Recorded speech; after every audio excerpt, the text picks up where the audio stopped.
Hi there viewers, I'm the extraordinary tourist, and this year I've decided to take part in the InkTober drawing challenge. On screen now you can see the official rules for InkTober, which is basically an ink drawing challenge where you draw an ink drawing every day for the 31 days of October.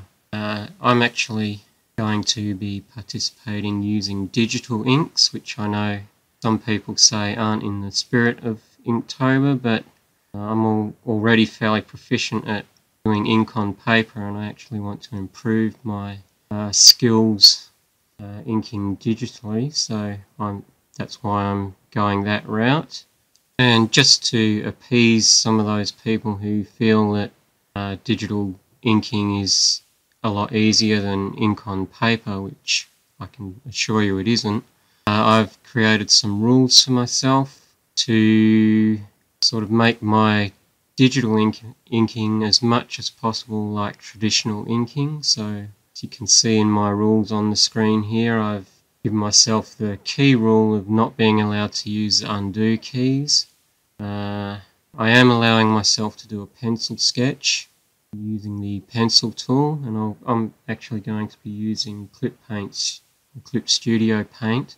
Because in the official rules on the InkTober website, they do say that you can do pencil sketches if you wish, but if you'd like to sort of read the rest of the rules there, you can see generally if you can't do it with real pen and paper, then I'm not allowed to do it inking on the tablet. So here you go, this is in Clip Paint Studio.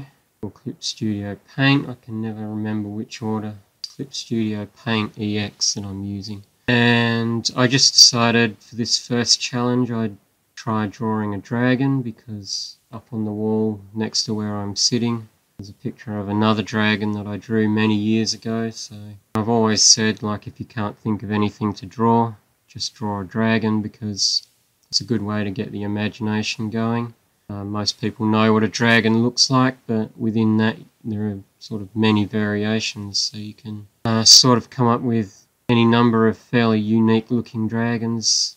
Just see where your sort of mind takes you.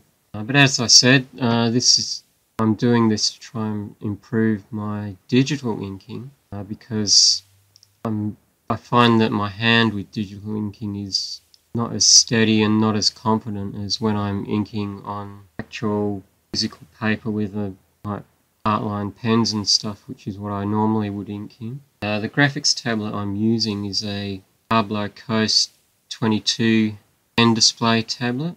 It's something that I bought at the start of the year, and I've sort of gradually started using more and more.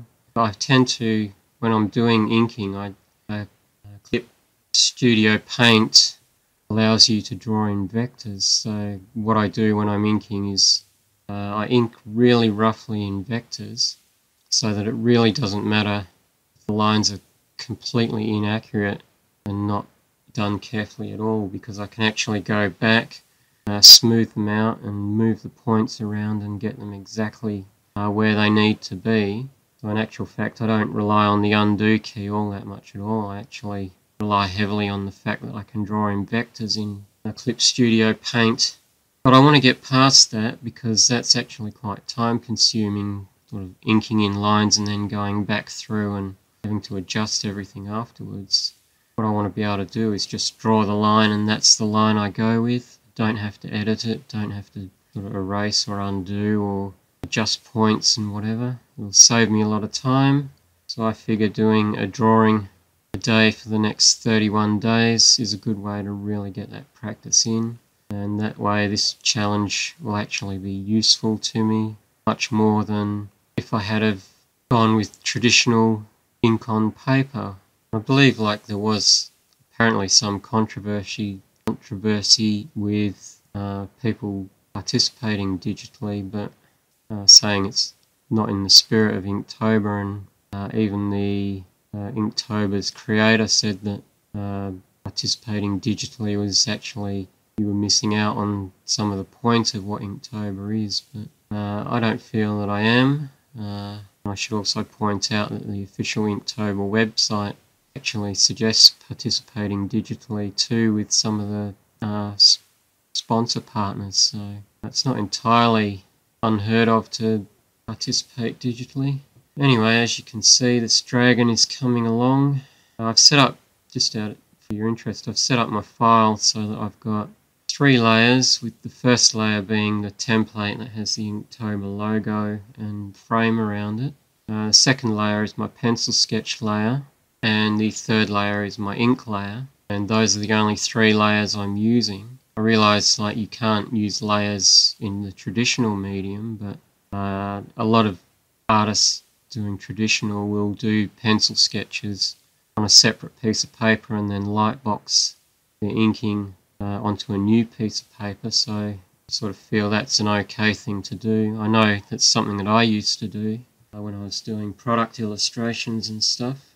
All my sketches was done on a piece of paper, and then I'd do all my inking on drafting film and tracing the sketch through with inks onto the drafting film, so I don't feel that's in any way not in the spirit of inking traditionally. And even those that ink directly onto their sketches usually erase the sketch afterwards anyway, so just putting my sketch onto a separate layer just means that I can erase the sketch much more easily, and it's more as if I'd used a lightbox and traced it onto another piece of paper, so that's just why I'm doing that. One of my other limitations that you might have read in my instructions was that I'm not allowed to magnify the page to do any fine details. It's got to stay at the same size. I feel it's a fair enough point, considering that you can't magnify an actual piece of paper, but I can rotate it and all that. So yeah, this is my first sketch for InkTober. I'm going to try and record all of them as speed paints like this, and then post the final images onto my Instagram account. If you look closely at that dragon sketch, you'll see my lines are fairly shaky, not very clean at all, and I probably haven't gone into too much thought about which lines should be thicker and which should be thinner and that kind of thing. And yeah, what else can I tell you about it? Oh, all in all, from start to finish, this sketch took me about 35 minutes, and that was just sitting down and getting started from the moment I decided I was drawing a dragon. So yeah, there you go. I hope you've enjoyed watching this first InkTober sketch. I'll try and get these posted daily, but if not, I'll certainly at least try and get one done every day and get them posted as soon as I can after I've done them. So there you go. I hope you've enjoyed this. Until next sketch, thanks for watching.